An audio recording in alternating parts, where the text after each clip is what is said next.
अऊज़ु बिल्लाहि मिनश्शैतानिर्रजीम बिस्मिल्लाहिर्रहमानिर्रहीम रब्बि इश्रह ली सदरी व यस्सिर ली अमरी वहलुल उक़दतम मिन लिसानी यफ़क़हू क़ौली रब्बि ज़िदनी इल्मा रब्बि ज़िदनी इल्मा। अस्सलामु अलैकुम व रहमतुल्लाहि व बरकातुहू। Welcome to another class of basic तजवीद कोर्स। जैसे कि हमने लास्ट क्लास में नून साकीन और तनवीन के रूल्स को कवर किया था, हमने लिया इदगाम, इज़हार और इख़लाब। आज हम इख़फ़ा करेंगे, जो कि लास्ट कायदा है नून साकिन और तनवीन का। ठीक है, हमने पढ़ा था ना बेसिकली कि 4 रूल्स हैं नून साकिन और तनवीन के। तो हमने प्रीवियस क्लासेस में इज़हार, इदगाम और इख़लाब को कंप्लीट कर लिया है। अल्हम्दुलिल्लाह, आई होप सबको अच्छे से समझ आ गया है। आज हम इख़फ़ा को कवर करेंगे, जिससे हमारा नून साकिन और तनवीन के सारे रूल्स कंप्लीट हो जाएँगे इंशाअल्लाहु ताला। इख़्फ़ा, बेसिकली इख़्फ़ा यानी हाइडिंग, यानी हम इख़्फ़ा को hiding the Noon sound, okay. नाक में नून की आवाज़ को छुपाना है। तो अभी हम इख़्फ़ा के लेटर्स देखेंगे। ये है इख़्फ़ा के लेटर्स, ये है 15 लेटर्स है इख़्फ़ा के, ओके। इख़्फ़ा का जो इस्तिलाही माना है, नून साकीन व तनवीन की आवाज़ को नाक में छुपाकर गुन्ना के साथ पढ़ेंगे, ओके। और इख़्फ़ा और मखरज के क़रीब और गुन्ना के साथ अदा होगा। नून साकीन व तनवीन की इख़्फ़ा का क़ायदा। नून साकीन व तनवीन के बाद अगर इख़्फ़ा के ये 15 हुरूफ़ आएँ, 15 हुरूफ़ में से कोई एक हुरूफ़ आए, तो वहाँ इख़्फ़ा होगा।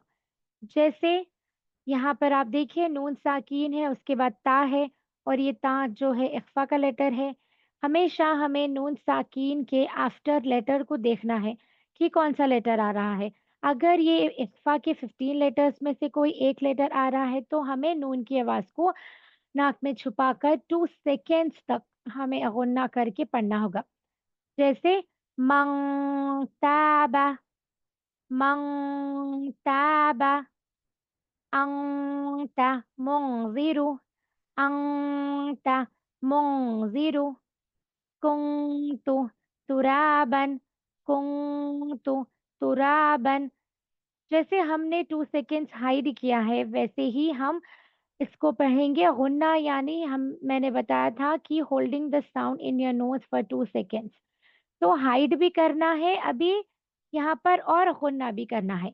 यानी हमें नाक में आवाज़ को नून की छुपाना भी है और उसको होल्ड भी करना है, 2 सेकंड्स तक गुन्ना भी करना है। I hope is it clear? आप सब जो है ना ये 15 लेटर्स को अच्छे से याद कर लीजिए, ओके। मैं आपको और एक ईज़ी मेथड बताती हूँ इसको याद करने का। हमने लिया था इज़हार के 6 लेटर्स, राइट? हमज़ा, हा, आइन, हा, गैन, खा।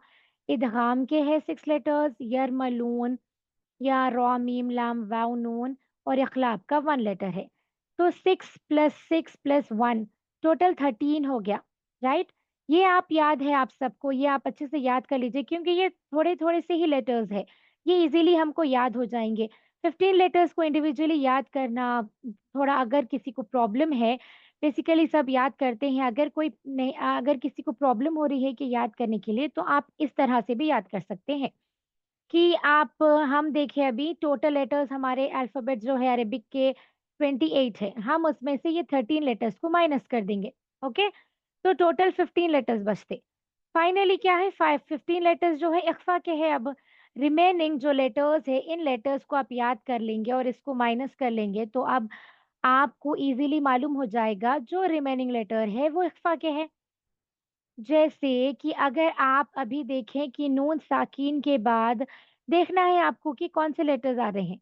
अगर आप देखें हमज़ा, हा, आइन, हा, गैन, ख़ा है, नहीं है। या, रॉ, मीम, लाम, वाव, नून है, नहीं है। बा है, नहीं है। तो ऑब्वियसली इख़्फ़ा ही होगा, ठीक है?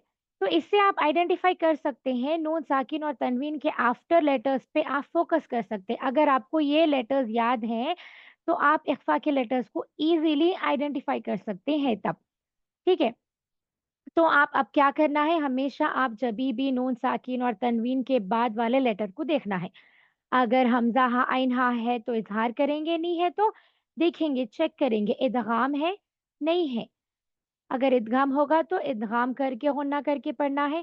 اگر نہیں ہے تو ہم دیکھیں گے اخلاب ہے تو اخلاب کرنا ہے اور غنہ کرنا ہے. اگر نہیں ہے تو آبویسلی یہ تینوں کیٹیگریز اگر نہیں ہے، تینوں کے لیٹرز نہیں ہے، اظہار ادغام اخلاب نہیں ہے، تو آبویسلی اخفا لیٹر ہی ہوگا. اوکے. الحمدللہ اس سے آپ کو اچھے سے سمجھ آ جائے گا کہ یہ جو ہے اخفا لیٹرز ہے اور ہمیں یہاں پر ہائڈ کرنا ہے اور غنہ کے ساتھ پڑھنا ہے. اوکے. اخفا میں غنہ ہے. اب آپ یاد رکھیے کہ اظہار میں غنہ نہیں ہے، اظہار میں صرف ہم نون کو ظاہر کر کے پڑھیں گے. ادغام میں نے بتایا تھا لاسٹ کلاس میں کہ یا میم نون واو پہ ادغام بھی ہوگا اور غنہ بھی ہوگا، ایکسپٹ لام اینڈ را. لام اینڈ را پہ صرف ہم ادغام کریں گے، غنہ نہیں کریں گے. اور با میں غنہ ہوگا اور اخلاب بھی ہوگا. ٹھیک ہے. نون کے ساؤنڈ کو میم سے بدل کر غنہ کے ساتھ پڑھنا ہے اخلاب میں. اور اب اخفا ہے. اخفا میں بھی ہم ہائڈ کریں گے اور غنہ کریں گے، دونوں کریں گے. آواز کو، نون کی آواز کو ناک میں چھپائیں گے، پھر اس کے بعد غنہ کر کے پڑھیں گے. آئی ہوپ الحمدللہ ہمارے نون ساکین اور تنوین کے قاعدے کمپلیٹ ہوئے ہیں. آئی ہوپ آپ سب کو سمجھ آ گیا ہوگا. میں بہت ہی بیسک اور سمپل وے میں آپ کو سمجھا رہی ہوں. آپ کو انشاءاللہ تعالیٰ کوئی پرابلم نہیں ہوگی سمجھنے میں. اگر کوئی بھی ڈاؤٹ ہے پلیز آپ میرے کو کلاس میں پوچھ سکتے ہیں. کوئی ہیزیٹیشن مت کریے. اور پلیز آپ سب کوئی بھی ڈاؤٹ ہے تو آپ کمنٹ بھی کر سکتے ہیں. اوکے. جزاک اللہ خیرن کثیرن.